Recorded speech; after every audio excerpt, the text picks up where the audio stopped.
Lecture 7, Part 1, about subsistence and economics. So in this lecture, we're going to talk both about work, how people make a living, how they put food on the table, and also things like exchange, buying and selling, and how those kinds of exchange activities are a part of culture around the world. So you're going to watch Lecture 7, Part 1 about subsistence and economics, and then afterwards you will move on to Lecture 7, Part 2, which is about the related issues of power and politics. All right, so we're going to start with subsistence, by which we mean essentially how people get food on the table, okay? We know that people everywhere need to eat, and that there are a variety of techniques that people in different parts of the world and living in different kinds of circumstances employ to get food. So I want to run through the major ways that people produce food. Okay, this was covered in the chapter in the Perspectives book. So I just want to sort of add a little bit more detail and clarify some of those things that you've already read about. So these are the sort of major food producing techniques that I'm going to talk about. We're going to start with foraging, which in the past was called often hunting and gathering. Foraging is the sort of the more contemporary way of describing that. And basically what we mean when we talk about foraging is that people who are using this kind of technique to collect food are making use of wild plant and animal food sources in the environment where they live. Okay, so in other words, foragers don't plant crops. They just collect plants that emerge naturally in their environment, okay? So one of the things that it means is that the particular kind of knowledge, the expertise of the forager is very much about knowing, for example, when particular plants produce edibles, right? And in terms of animals, when and where animals migrate, right, and how to capture them. So it's really being very good at exploiting the natural resources in that area. That is what the forager excels at. These images are from southern Africa, the Kung people, who are people who make use of foraging, and often their way of life is used as an example of foraging.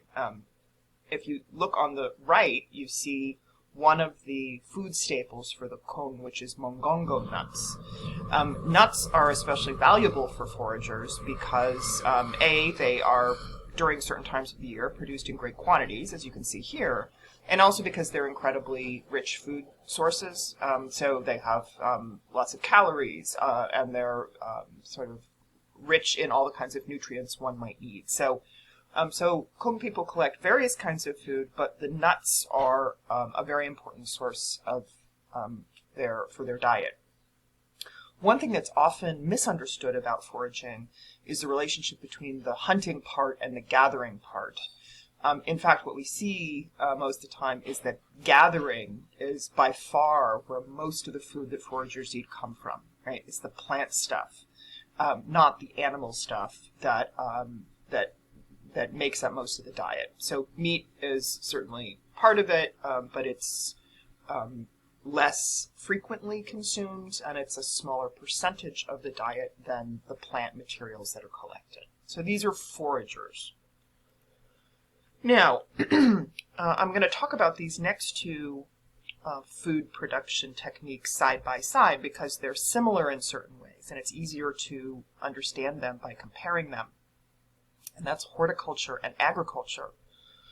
Both of these techniques are about cultivating plant food sources.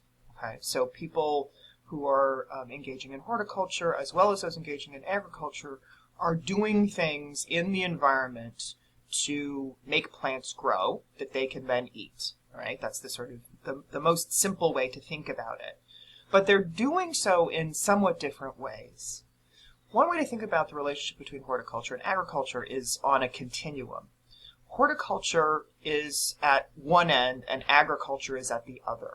So at the horticulture end of this continuum, we have people cultivating plant foods, but with a lower number or degree of inputs.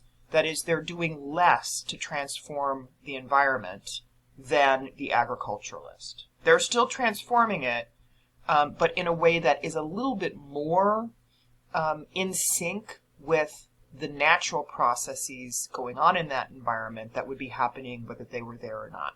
Whereas agriculturalists really sort of take control to a greater extent of how that environment is operating to produce that food. Let me explain what I mean. So on the left, you see two examples of people engaged in horticulture. On the top slide, it's top left in Venezuela and the bottom left in Papua New Guinea.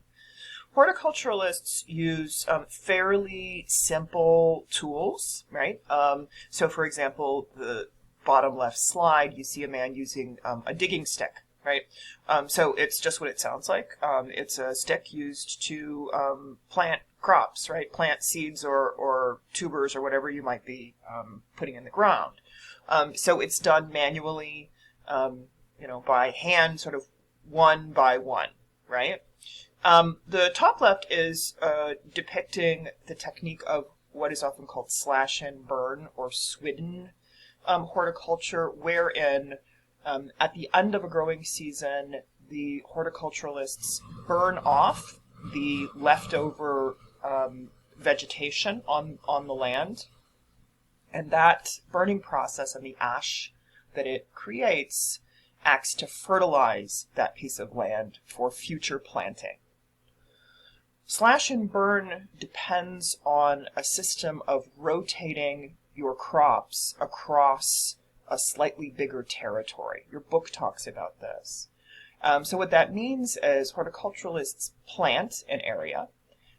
Once they have harvested the food from that, they burn off the leftover vegetation, and then they let it sit. They let it lie fallow. That's the term for it. Meaning they're not going to plant it the next year. They're going to let it sit there for a few years, a few cycles, in order to regenerate the nutrients in that piece of ground, right? So in the meantime, they're going to have to go plant somewhere else.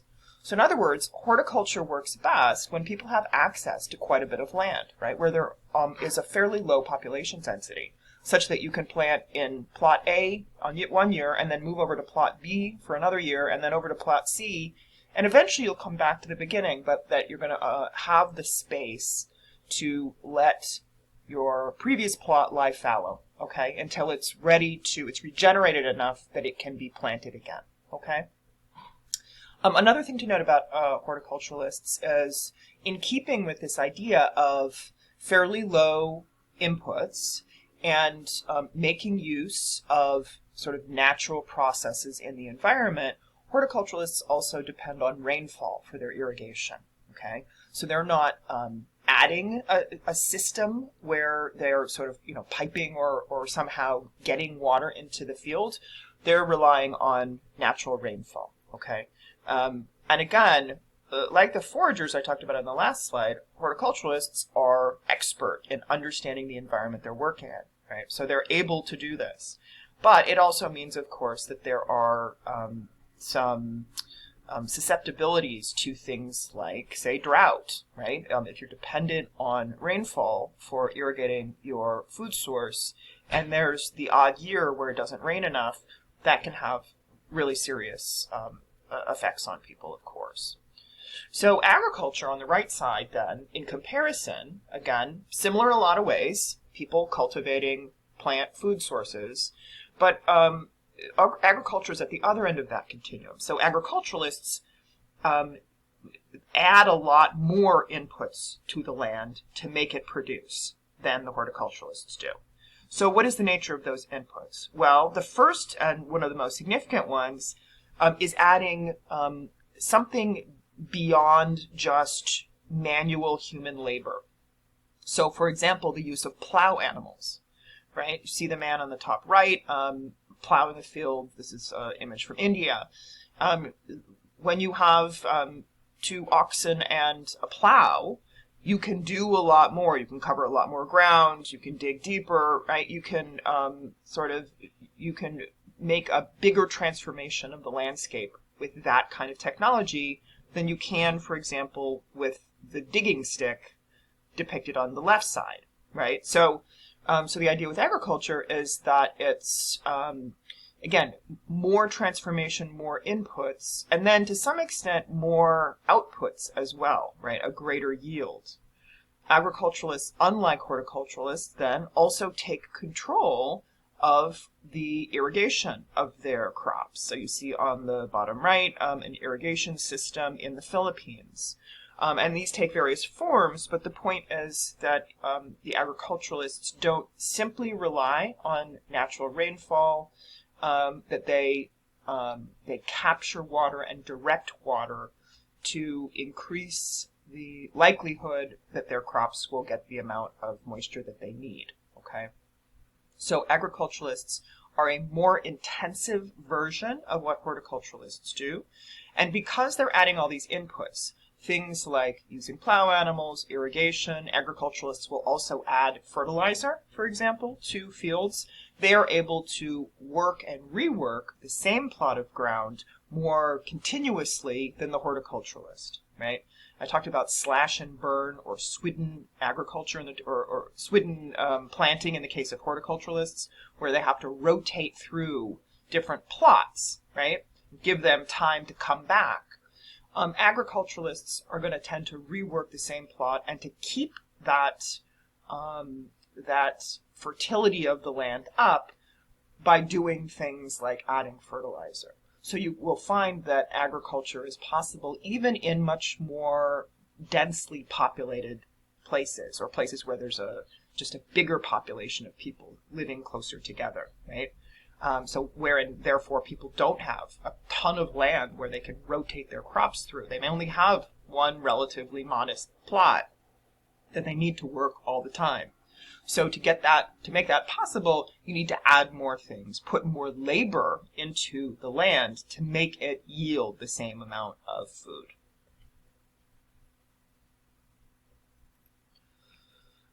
The next food production technique we're going to talk about is pastoralism. So whereas horticulture and agriculture are about plants, right? Pastoralism is about animals. And the folks whose main way of getting food is through pastoralism make use of all of the different kinds of edibles that animals can provide. Okay, so indeed, what you'll find with pastoralists is their main food sources, their staple foods, are not actually usually meat.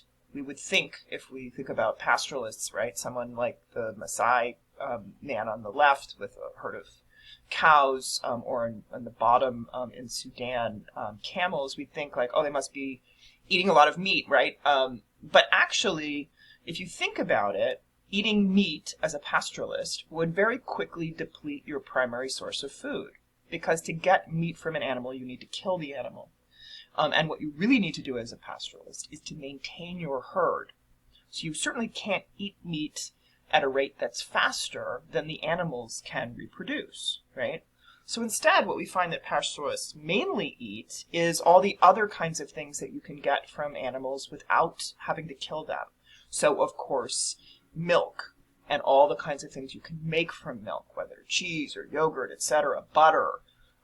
In some cases, in fact, even drawing blood from the animal and consuming blood is part of that diet. So pastoralists, again, their primary focus is on herd animals and the foodstuffs that they can derive from those animals. Now, I will also say that pastoralists usually do not only eat that, they usually also eat plant foods, but often will gain those plant foods by trading or buying and selling them from neighboring horticulturalists or agriculturalists in exchange for animal foodstuffs. So they typically do not plant crops. Pastoralists, the work that they do is solely in managing and growing and making use of their herds. And finally, I wanted to talk about industrialized food production, which is really a very different kind of category than the others, but it seems important to include it here, especially because the majority of us, I'll guess that most, if not all of you, get our own foods through industrialized food production. One of the most notable things about industrialized food production is that there is a different relationship between the production of the food and the consumption of the food than we find in all the previous things I've been talking about, right? So for foragers, horticulturalists, agriculturalists, pastoralists, they're all engaged in kinds of subsistence practices wherein the same people who produce the foodstuff also eat it, right? So the pastoralists are, getting milk from their animals and they are drinking it themselves. The horticulturalists are producing yams or whatever it may be and they're eating them themselves. In industrialized food production, there's a much longer path, and the producer and the consumer are often not in direct touch and in fact don't even really know who the other one is, okay? This is what your book refers to as commodity chains, where there's actually a long route through various hands from beginning to end of the chain. So if you see this image on the left of a sort of typical American supermarket, right, which I'm sure many of us visit these all the time, or something similar to it, many of us, when we go into a supermarket, we look at those, tomatoes or apples, all those different kinds of produce on the stand there. We don't know for sure where they even came from. Sometimes there might be a label that says what country they were produced in, but the route that tomato took to get from wherever it came out of the ground to that shelf is probably quite a long one. Industrialized food production is food production at a massive scale, right? You see this sort of mechanized, high-tech farming in these other images, whether it's producing grain or producing meat, right? So it's at a much bigger scale. It involves high technology and high inputs to increase the yield. And it is wrapped up in a system of capitalist distribution and consumption that means that the consumer is at a different point in the network than the producer. And that, in fact, as I mentioned, rarely do our paths cross. Most of us will never visit one of the farms where the food that we eat was produced, right? And that is a very different kind of relationship to food and the economics of food than those experienced by the forager or the pastoralist or the agriculturalist. Okay, so in this unit, there's sort of two parts. The first part that we were just talking about is how people get food on the table, okay?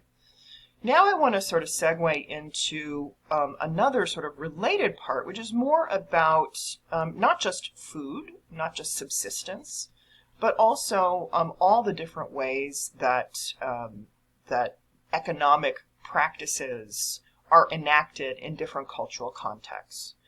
And when I talk about economic practices, I mean both work and all the different forms that work takes, but also buying and selling stuff, trading, all the kinds of exchange that take place, okay?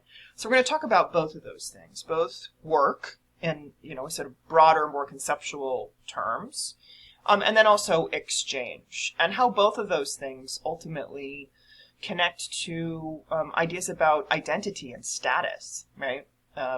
Because the fact is all of these processes go directly to sort of who we are in a society. So let's start with what your book refers to as modes of production. And when we talk, what we mean when we're talking about modes of production is really just how work is organized in different settings. Okay. People everywhere work, right? That is really the sort of the centerpiece of life. You have to work in some regard. So what the anthropologist who coined this term, modes of production, was trying to get at is to try to think about what are the categories, the different ways that people organize their work lives. And the suggestion is that there are three basic kinds of work, okay, or work settings: domestic, tributary, and capitalist. Um, all of us, right, all of you and myself included, um, are certainly embedded in a capitalist mode of production. It's entirely possible that some of you also are a part of domestic work units, right? So you don't necessarily need to pick one or the other. There are places where those different kinds of sort of work organization are overlapping, right? So it's not, each society gets only one, but there are different sort of ways that work is done. So we can talk about all of them. So in a domestic mode of production, we're really just talking about a family group pulling together, and that the work is essentially a family-owned enterprise or business or something else. So in the top slide there, for example, you see a couple in India working on a family farm, right? So there are plenty of settings, including right here in Chicago, right, where like an entire family will all be working at a shared sort of communal family venture, right? Again, something like a farm might be a more independent domestic venture than something like a shop, which can be both domestic, organized around domestic labor, and also embedded in a capitalist system, right? So again, they're not mutually exclusive, but a domestic mode of production is one in which the family works together, right? And in that setting, then, also one of the things you'd find is it's less likely that the members of the family, for example, get a wage, right? Instead, the idea is there's sort of collective labor that goes towards the collective value, right, or profit that venture might bring about. A tributary mode of production is one in which essentially there's two classes, a sort of ruling class and then everybody else. And everybody else has to yield some of the proceeds from their typically domestic work to that ruling class. So tributary modes of production, we primarily think about those or see examples of those in the historical past. It's something like in a kingdom, right, where there's a sort of a monarch or one sort of separate ruling class, that the non-ruling class has to, for example, contribute some part of what they produce in the fields or some kind of tax to the ruling class to support it, right? So it's less commonly a part of sort of the contemporary global economy, but it's one of those modes of production to point out. And the third mode of production that your book talks about is capitalist. And what we're talking about here is really the dominant form that around which the world has been organized since the Industrial Revolution, which took place from around 1760 to 1840.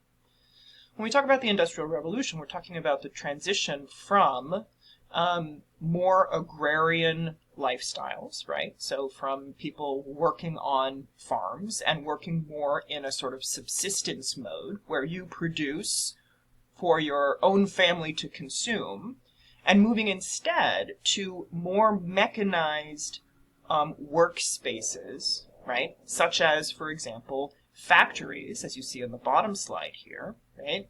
Where the relationship between people and their work and the proceeds of their work were radically transformed.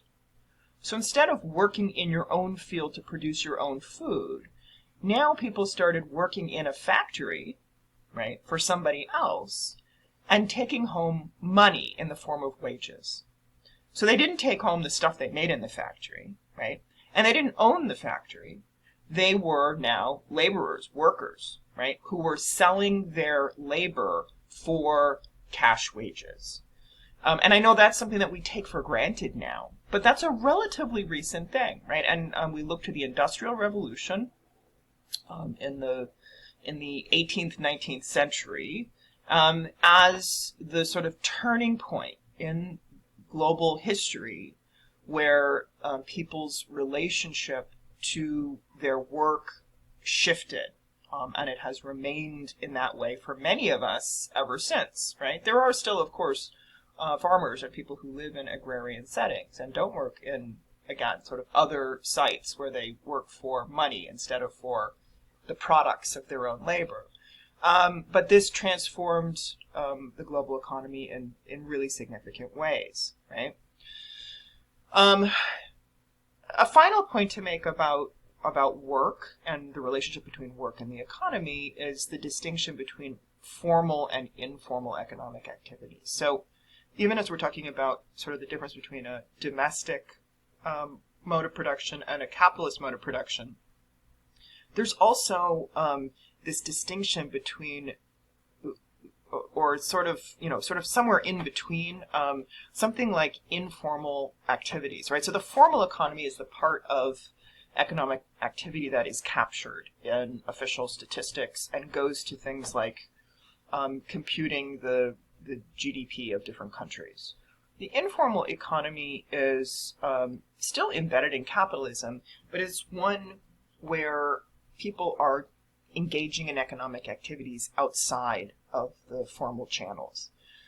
So things like people selling stuff out of their house, right, or selling stuff on the street. All of these things are part of that informal economy, which again often is not recorded. People aren't getting wages or W-2s or paying taxes on any of those things. So these things are often not captured in formal economic statistics, but they are actually a huge percentage of the economic activity worldwide. Now, another important part of the subject of exchange, the subject of economic activity is exchange, right? So we're just talking about how people work, the different ways that work is organized. Another key thing that anthropologists interested in the economy look at is exchange. So that is the different ways that that materials of value move between people. Okay. And again, there's sort of some categories or some key concepts that emerge out of the anthropological literature on this question of exchange. So one kind of exchange is what anthropologists refer to as reciprocity. This is a good anthropology term. And the simplest way to talk about it is what we're really talking about here is gifts and giving gifts. Okay. So in other words, something that has the sense of a back and forth, but it's not buying something in a store. You're exchanging something with other people, right? And there's sort of rules to how you do it, but it's not one of the impersonal transactions you have if you go to a corner store and buy a pack of gum, right? You give the person whatever, $1.79, and they give you a pack of gum. That's market exchange, which we'll talk about in a minute. There's other kinds of ways that you exchange things with people, and a chunk of them fall under this category of reciprocity, again, which I'm going to gloss as gifts for now. Now, as your book points out, there's different sorts of reciprocity. So we can break reciprocity down into generalized reciprocity, balanced reciprocity, and negative reciprocity, okay? And I'm sorry, I know there's sort of a lot of terms here. But you've got all the terms also in your book, and the concepts are actually pretty interesting. So hopefully that'll help you to remember which is which, okay? So when we talk about generalized reciprocity, what we're talking about is exchanges that happen among people who are socially close to one another. Often when we talk about generalized reciprocity, where we find that happening is in a family. And the idea is that people exchange all kinds of stuff and favors and labor and whatever else, and they do so quite freely without really keeping track of who's done what for whom, okay? So, for example, if you want to use the top picture here as a reference, Within a family unit, for example, childcare by older siblings for younger siblings might be part of the sort of daily activity of a member of that group, right? Or members of the family all working together on the family farm, right? So the idea here is that everyone is, in a general way, gifting their labor, their stuff, whatever, to the group with the understanding that the well-being of that group is collective. So it helps you to help the group, right? So again, that tends to happen really only in a context where that group is tied together very tightly as a social unit, right? Often in situations of being actually related to those other people as members of your family, okay? So you're seeing here that there's also a social element to this idea of exchange, right? It's not just about the stuff. It's also about how the stuff relates to how you are in relationship with other people.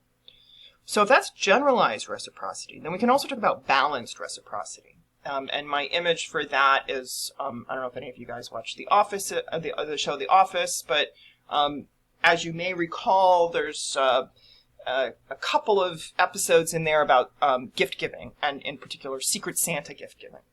This is a great example of what balanced reciprocity is. So again, remember, it's an exchange among people, and it's directly connected to the relationships among those people. Well, in the case of balanced reciprocity, unlike generalized reciprocity, where people are not really keeping track, it's just sort of like, let's all help each other within the group. With balanced reciprocity, there's this idea that you're exchanging something with someone, and there's an expectation that you will exchange things of roughly equal value, okay? Balanced reciprocity still tends to take place among people who have a social relationship, but it's not quite as close as the family relationships where you'd find generalized reciprocity. With balanced reciprocity, you expect that you will give something and that you will get something of similar value back. So the Secret Santa thing is a good example, right? Where there's the expectation that you will give something and you will get something that's about the same. If somebody gives an extraordinarily generous gift, or if somebody gives something really cheap, either way will seem like a problem, right? It will disrupt things because it will unbalance the exchange. Think about it too if you exchange in gift giving with friends or other people in your social network, right? If you give a friend, a gold necklace and they give you back a candy bar, right? It would feel like something went wrong there. Either you value your relationship differently, or you misread something about how close you are to that person or that other person's status or something else, right? So the idea, one of the interesting parts about this is that it's not that these rules are written down anywhere or that you have an open conversation. It's more like you just know what kind of a gift would be appropriate or would be inappropriate. And you somehow know, right? Somehow meaning because you're trained culturally to do it, how to balance out those exchanges in an appropriate way. Negative reciprocity, as your book mentioned, is basically where one member of the exchange tries to get something for nothing, right? So where there isn't the other side of the exchange, where there isn't really that reciprocal sort of return. So some of the examples they gave are, for example, email scams or something like gambling, right? Where by definition, the one member of the exchange is trying to get something out of the other member without having to give anything back in return, right? There are two other kinds of exchange that your book mentions. One is redistribution. Okay, redistribution is where the exchange is basically into the center of an institution and back out. Taxes are a good example, right? Everybody in the society pays taxes into a central institution, the government, and then the government uses that money to redistribute it out to in programs and services and other things for members of that society, right? So that is redistribution. So it's shifting the resources from sort of some people to other people via a centralized institution. And finally, market exchange, which I alluded to in the beginning, is probably something we again all participate in every day. It's any of the kinds of transactions, impersonal transactions we have when we go into a store, right? So this is based on market rates of exchange, right? What the market has deemed the value of a pack of gum to be, and that is the amount of currency that you hand over in exchange for your gum. Okay.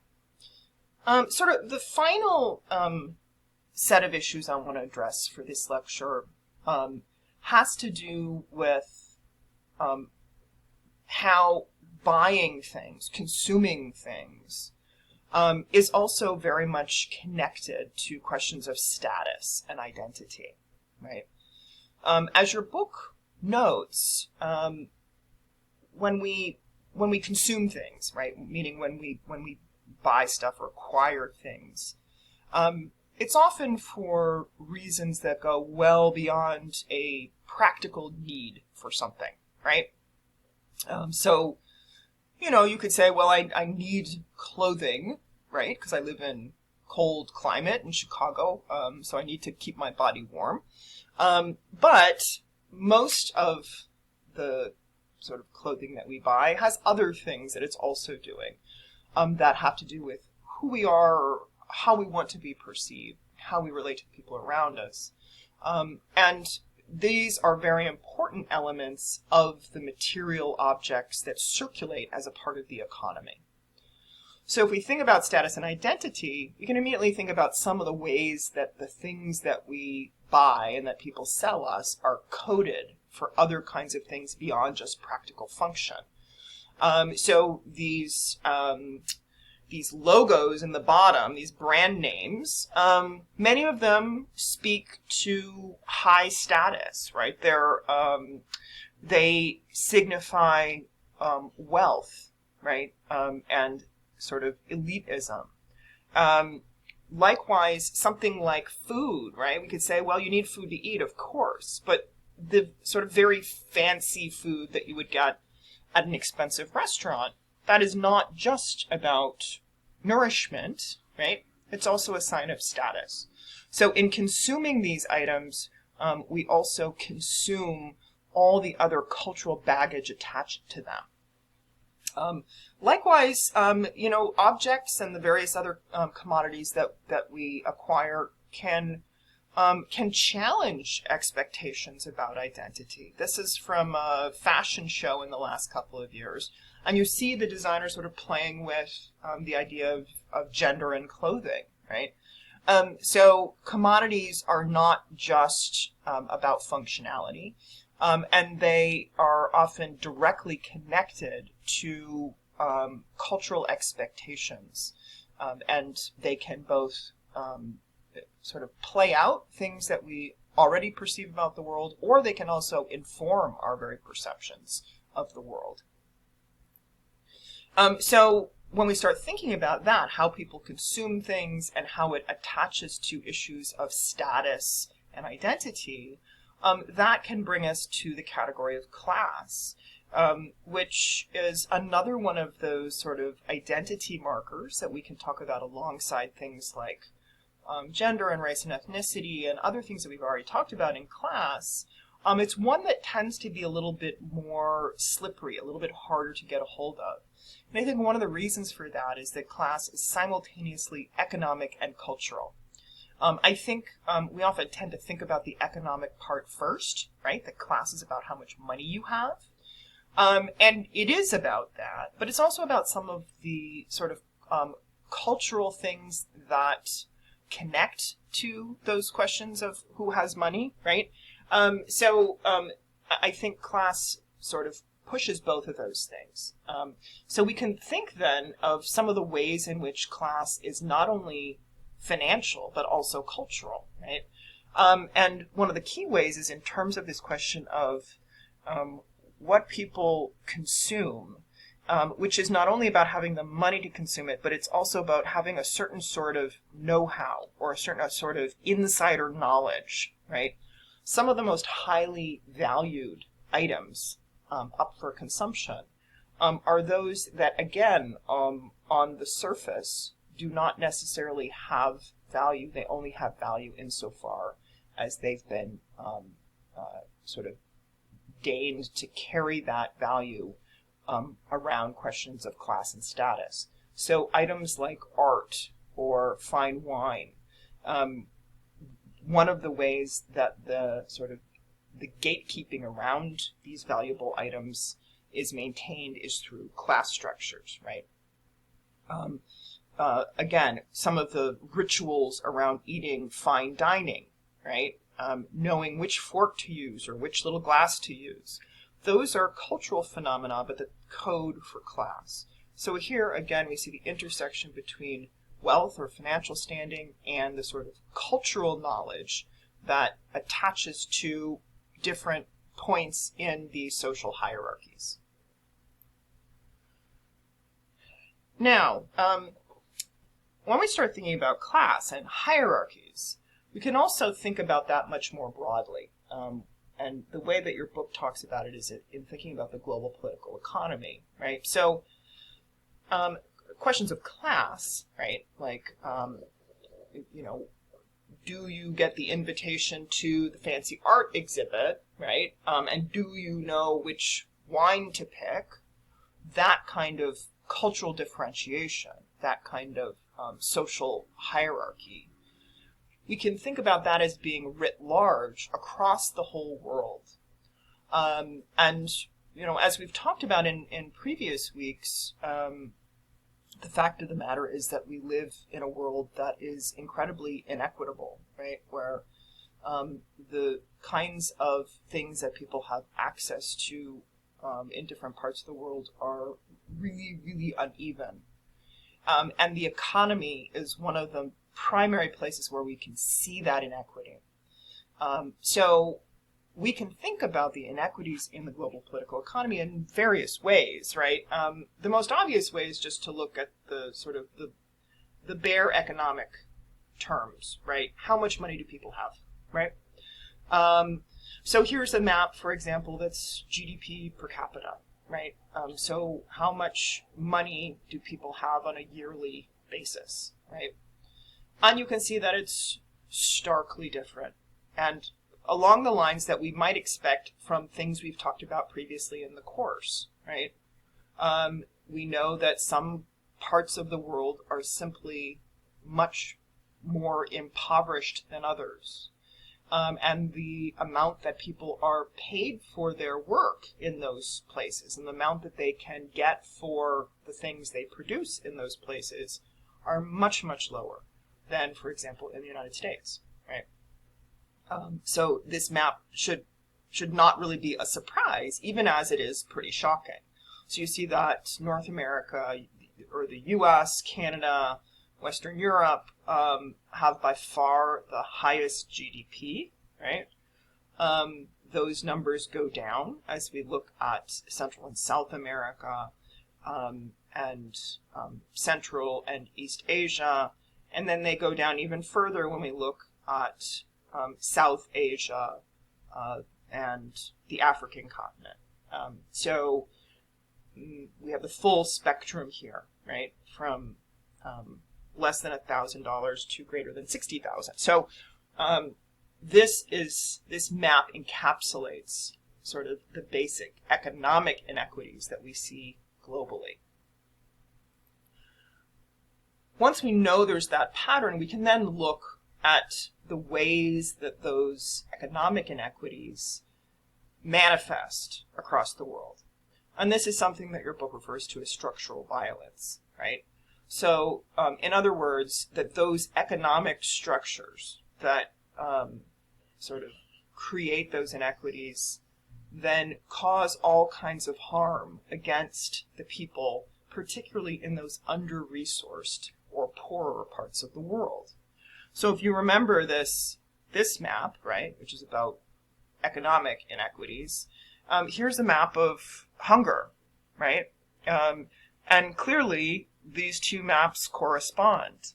The folks in the parts of the world with the lowest GDP have the highest rates of chronic hunger. Likewise, we can also map that onto health, right? We talked about health recently in class. One measure of health is life expectancy at birth. We're seeing the same pattern, right? So here's that structural violence again. It's not just about how much money people have. It's about what being at the wrong end of that inequity, what that means for your well-being and for your life experience.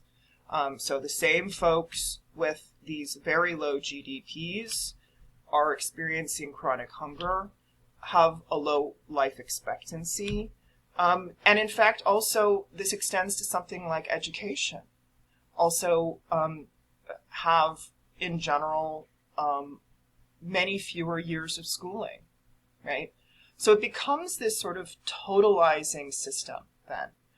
The global political economy is a structure that informs all basic aspects of people's lives and experiences and possibilities for being well and thriving. These are, I think, the major takeaway points from your book's discussion of global political economy. And I'll just end by hearkening back to something we talked about a couple of lectures ago, which is that these patterns that we're seeing in all of these maps are not an accident. And there's nothing natural about them. That these have long historical roots, okay? So if you remember when we talked about race and ethnicity a few weeks ago, we talked about sort of the historical antecedents to things like inequities and racism in the United States right now. And we can go back hundreds of years to things like European colonization of the world or the slave trade that was a part of that, and start to see that it was these same countries who had their resources depleted, their populations depleted, their political autonomy challenged and eroded, their economies depleted by sort of the creation of a global economic system. In those same places today, right? These maps are from the last few years, all of them, these previous maps. Even today then, right? Hundreds of years later, we see the same places that were affected by colonization, by the slave trade, etc., seeing much lower levels of schooling, much lower life expectancies, high rates of hunger, and these very low GDPs. So this is just to say, we want to understand the state of the global economy today, and it's important not to ever assume that it somehow is just the way things are, or just the way things are supposed to be, but that instead it's very much a product of our particular human history. And therefore it's also something that can change. And that's probably the most important thing that we could put our energies to as we move forward. So I will end there, and I hope you guys have a great rest of the week.